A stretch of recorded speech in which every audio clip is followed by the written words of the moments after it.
আসসালামু আলাইকুম ভিউয়ার্স, আমি এমজে এগ্রো থেকে নতুন আরেকটা ভিডিও নিয়ে এসেছি। তো আজকে যে ভিডিওটা দেখতেছেন মূলত এই গরুটা আমি 4 মাস প্লাস লালন পালন করছি।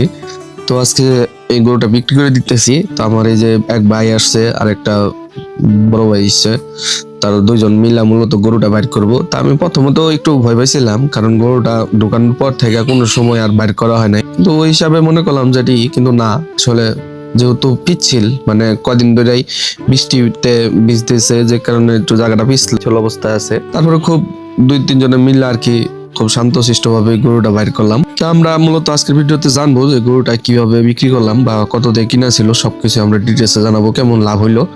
তো মূলত গরুটা কিনা ছিল আপনার 1,13,000 দিয়া, আর পারলাম আপনার 4 মাসের মতো। আর আমরা বিক্রি করলাম আপনার 1,67,500। তো মোটামুটি মানে গরুটা বিক্রি করার সময় আমার একটু মনটা খারাপই ছিল, কারণ যে পরিমাণে গরুর গ্রোথ হয়েছে আসলে ওই পরিমাণে দামটা পাই নাই। তো বর্তমানে বাজারের যে অবস্থা, আসলে ওই অবস্থায় আমার গরুর দামটা মানে বাজারই খারাপ, কি করবো। বর্তমানে বাজার মানে ঈদের আগে যে বাজারটা ছিল তার থাকতেও বাজার অনেক খারাপ। তো যে কোনো একটা কারণবশত গরুটা আমার বিক্রি করতে হয়েছে। আর দ্বিতীয় কথা হইলো যে আমি আরো একটা গরু কিনছি, তো জায়গা স্বল্পতার জন্য আপনার গরুটা আমার বিক্রি করতে হয়েছে। তো এই অবস্থা।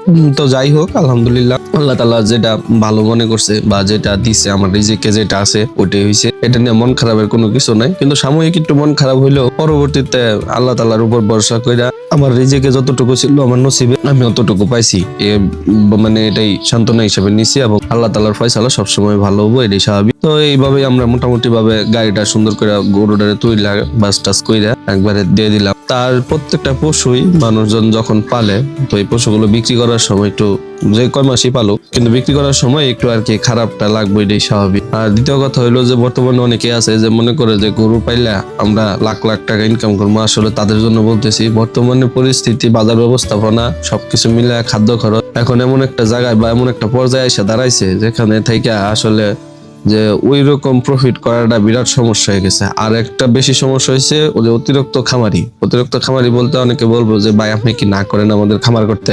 আমি না করি না, আপনারা করেন, কোনো সমস্যা নেই, কিন্তু বেশি পরিমাণ যদি বাজারে চাহিদার তুলনায় যোগান যদি বেশি থাকে তাহলে দেখবেন আপনার মার্কেট ডাউন হয়ে যাবে। এটাই হলো হিসাবটা। তো সর্বোপরি সবাই ভালো থাকবেন, সুস্থ থাকবেন, আমার জন্য দোয়া করবেন। দেখাবো অন্য কোনো ভিডিওতে। আসসালামু আলাইকুম।